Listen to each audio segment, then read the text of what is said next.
এমবাপ্পের ঝলকে ব্রাজিলকে হারালো 10 জনের ফ্রান্স। যুক্তরাষ্ট্রের ফক্সবোরোতে যেন এক টুকরো ব্রাজিল ফুটবল নেমে এসেছিল। গ্যালারির 66,000-এর বেশি দর্শকের সিংহভাগই ছিলেন হলুদ জার্সিধারী। মাঠের লড়াইয়ে সমর্থকদের সেই গর্জন থামিয়ে দিলেন কিলিয়ান এমবাপ্পে। হাঁটুর চোট কাটিয়ে মাঠে ফিরেই জালের দেখা পেলেন এই রিয়াল মাদ্রিদ তারকা। তার এবং হুগো একিতিকের গোলে প্রীতি ম্যাচে 5 বারের বিশ্ব চ্যাম্পিয়ন ব্রাজিলকে 2-1 ব্যবধানে হারায় ফ্রান্স।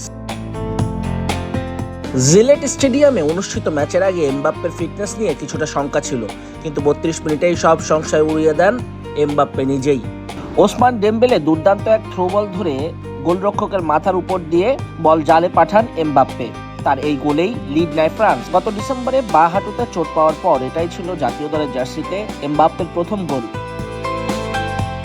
দ্বিতীয়ার্ধের শুরুতেই বিপাকে পড়ে ফরাসিরা। 55 মিনিটে প্রতিপক্ষের ফুটবলারকে লাল কার্ড দেখে মাঠ ছাড়েন দাও উপমেকানো। তবে 10 জনের দলে পরিণত হয়েও দমে যায়নি দিদিয়ের দেশমের শিষ্যরা। 65 মিনিটে মাইকেল অলিসের পাস থেকে ব্যবধান 2-0 করেন লিভারপুলের এই মৌসুমের সর্বোচ্চ গোলদাতা হুগো একিতিকে।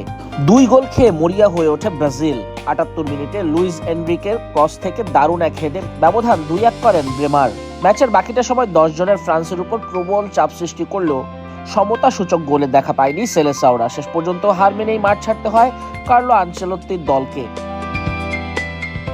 ব্রাজিলের হারের পর নেইমার স্লোগান উঠেছে চারিদিকে। ম্যাচ শেষ না হতেই গ্যালারি থেকে ভেসে আসছিল সেই চিরচেনা স্লোগান, ওলে ওলে ওলা নেইমার। ফ্রান্সের বিপক্ষে হারের তেতোস্বাদ নিয়ে যখন মাঠ ছাড়ছে সেলেসাওরা, তখন চোটের কারণে স্কোয়াডে না থাকা 34 বছর বয়সী নেইমারের অভাবটা যেন আরো বেশি করে টের পাচ্ছিলেন ফ্যান্সরা। তবে ম্যাচ পরবর্তী সংবাদ সম্মেলনে এই নেইমার বন্দনা নিয়ে খুব একটা বিচলিত দেখালো না ব্রাজিল কোচ কার্লো আনচেলত্তিকে। পুরো ফিট না হওয়ায় নেইমারকে এই প্রীতি ম্যাচের জন্য দলে রাখেননি আনচেলত্তি। সমর্থকদের দাবির মুখে তিনি কিছুটা কৌশলী জবাবই দিয়েছেন। 66 বছর বয়সী কোচ বলেন, আমাদের এখন তাদের নিয়ে বলা উচিত যারা আজ মাঠে খেলেছে আর নিজের সবটুকু উজাড় করে দিয়েছে। তারা লড়াই করেছে, কঠোর পরিশ্রম করেছে। আমি তাদের নিয়ে সন্তুষ্ট। আমাদের এখন ক্রোয়েশিয়ার বিপক্ষে পরবর্তী ম্যাচে প্রস্তুতি নিতে হবে। ম্যাচ হারলে কেউ খুশি হয় না, আনচেলত্তিও তার ব্যতিক্রম নন। তবে দলের লড়াই করার মানসিকতায় তিনি দারুণ খুশি।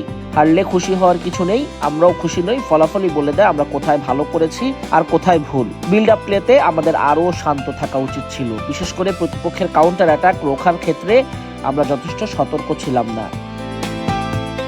নাজমুস সাকিব, কালবেলা।